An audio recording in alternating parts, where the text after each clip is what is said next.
Peace and blessings, my brothers and sisters, my followers, my haters, whoever y'all. Peace and blessings to you.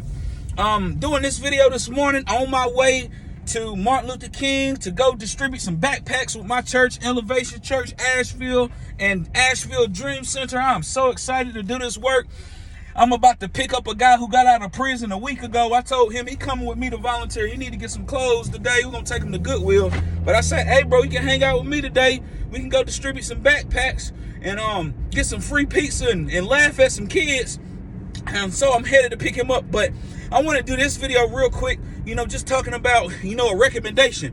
Because I'm going to push my recommendations out there super duper hard via YouTube because I don't have time to meet with everyone the way I used to. See, I'm still boots on the ground. Like right now, y'all, I'm headed to pick a guy up who just got out of prison. So I'm not the guy that's just sitting in these meetings with high altitude leaders. I'm out here in these streets with it. You feel me? Like for real, I love what I get to do. But anyway, this recommendation is for the folks in the rural areas. You know what I'm saying? I was born in Rutherford County. All my family lives in Cleveland County. My mama's side, like Lundale, Popeful. These are very rural areas in Cleveland County. But I get it. I know how it is with leaders in the rural areas who are very resilient. You have those very resilient communities, but sometimes the resiliency, help me, Holy Ghost. Sometimes the resiliency of the rural communities can be a gift and a curse. It can be a gift and a curse because you get to the point to where you're so resilient that you don't know if you want to trust anybody that's coming from outside. And so anyway, I'm finna give this recommendation. It's up to you if you want to run with it or not, but I want this to get flooded. And I'm willing to do consulting for any rural leaders who are trying to implement something that makes sense as it relates to substance use disorder. So first, let me qualify myself. My clean date, yes, I said my clean date, is January the 16th, 2009. I've been clean and sober for over 13 years.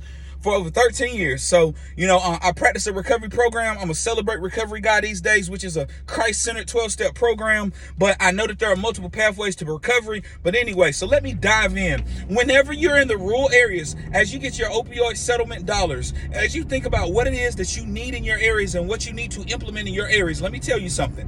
Do not jump on the peer support train immediately. Please do not, I repeat, do not jump on the peer support train, because if you don't have the recovery resources in your area, then you probably don't have the peer support, peer workforce that you need to run an effective peer support program, lest you have some peers who are traveling from other areas to your area. And I'm going to tell you why. A peer support is a person who is in recovery, who is actively in recovery. In many of the rural areas that I'm aware of, and I'm not going to go listing off these towns because I know some of those leaders are overprotective, and I get it. It is what it is. So I'm not going to list off these towns, but I have connections in each of those towns because, see, I'm kind of popular in the recovery community in Western North Carolina specifically, so I know a lot of people. And so what I hear, the feedback that I get from folks is that they don't want to go back to those small towns because they can't get right in those small towns because there's no recovery resources there. That doesn't make your small town any less than another town. That doesn't make your small town any less than another town, right? It doesn't. It's just that you don't have the recovery resources there. You can still have an amazing, thriving town with other resources and a lot of love and a lot of Jesus and a lot of other things, but you might not have the recovery resources, and you can't just snap your fingers and make a community recovery friendly. See, stigma is something that is going to take a process, and it's going to be a ride, y'all. It's not going to just be something we're going to snap our fingers and the stigma's gone. So it is what it is. So for those folks that don't want to return to those towns, for those folks that don't want to return to those towns, if you have opioid settlement dollars that are coming to your area, then maybe you want to earmark a certain amount of money to go towards access to treatment. Because what I hear from the people who are in these small towns is they don't have access to treatment because if they don't have insurance and stuff like that, then they go on a wait list like the rest of the people that are being served by however many county local management entity. You dig what I'm saying? And so I want y'all to consider that whenever you are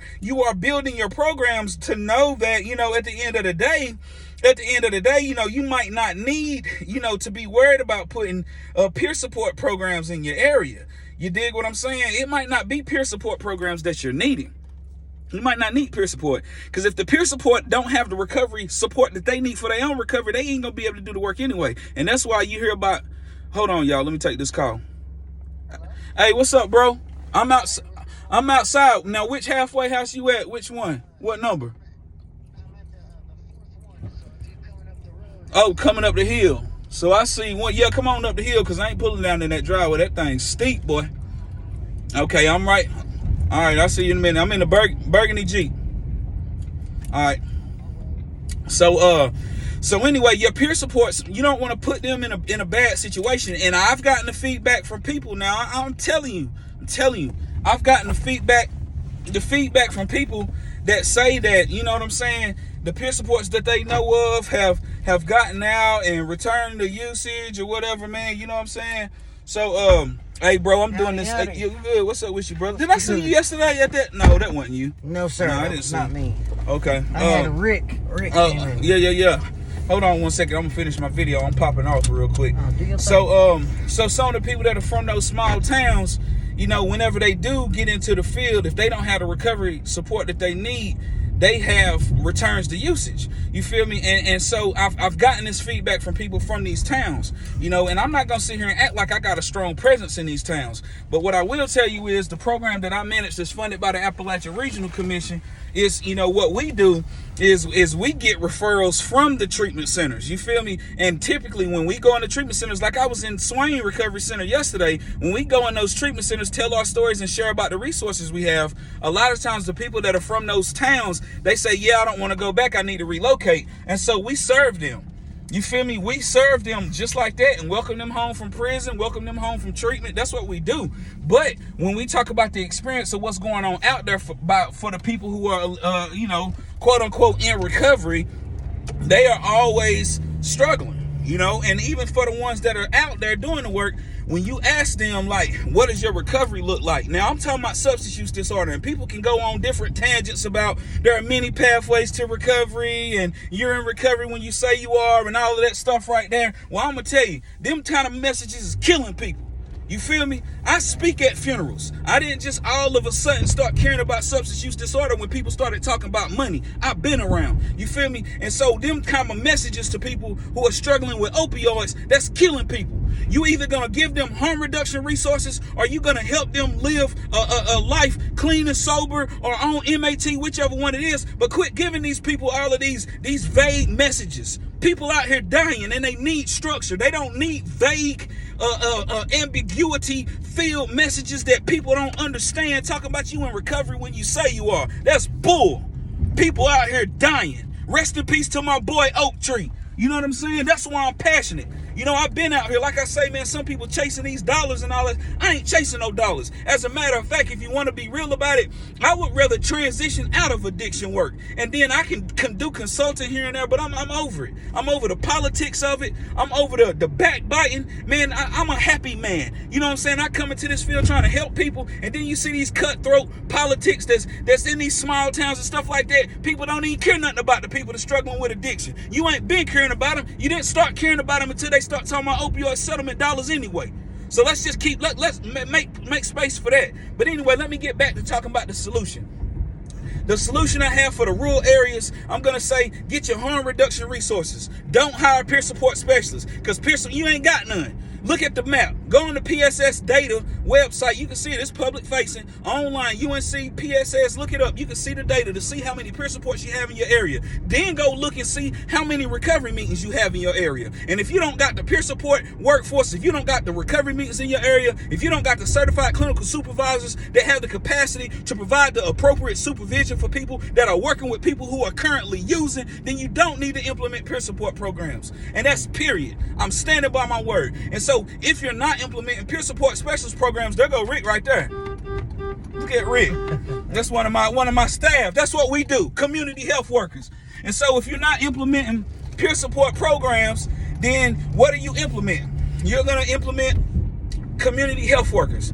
You can train them as recovery coaches so that they can learn more about addiction and stuff like that. That's cool. I'm with that. But do not put my brothers and sisters that are in recovery in danger zones to where they are continuously working with people who are actively using. Quit putting my brothers and sisters in those tough spots.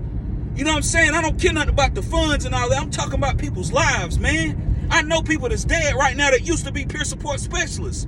What are you talking about? You know what I'm saying? So like I say, community health worker is a credential, that a link liaison that serves as the in-between between the people and the resources. The qualifier is trust. So you got to be a trusted person from a community to do that work. You have to be trusted, and you have to have the influence in your community to be an effective community health worker. And that's why I'm pushing that evidence-based credential that deals with health equity. And when I'm talking about the people in the rural areas, if that's not equity, I don't know what equity is. And equity ain't a black thing, a white thing, a brown thing, a yellow thing. Equity is an underdog thing, you feel me? And fighting for the underdog no matter what you look like. And it's people that are in the rural areas that are white that are struggling with the same things that the black people in the suburbs are struggling with.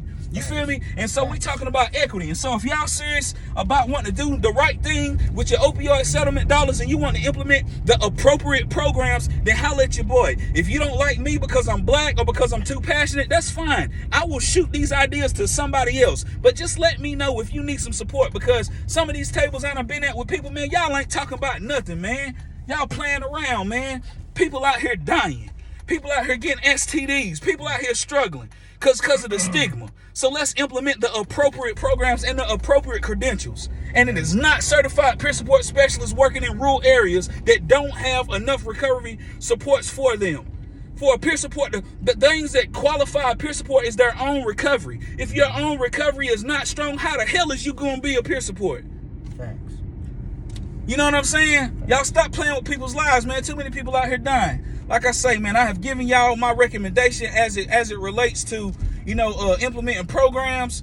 And I've given y'all my recommendations about peer support. I've given you my recommendations about rural areas. And some people would be wanting to charge consulting for some of the stuff I put on YouTube. But like I told y'all, it ain't about money. It's about people's souls, and it's about getting more recovery warriors to join us in this fight so that we can show people that it's living proof that people do recover. My name is Change Agent Coop. I'm not the answer, but I'm for damn sure the alternative.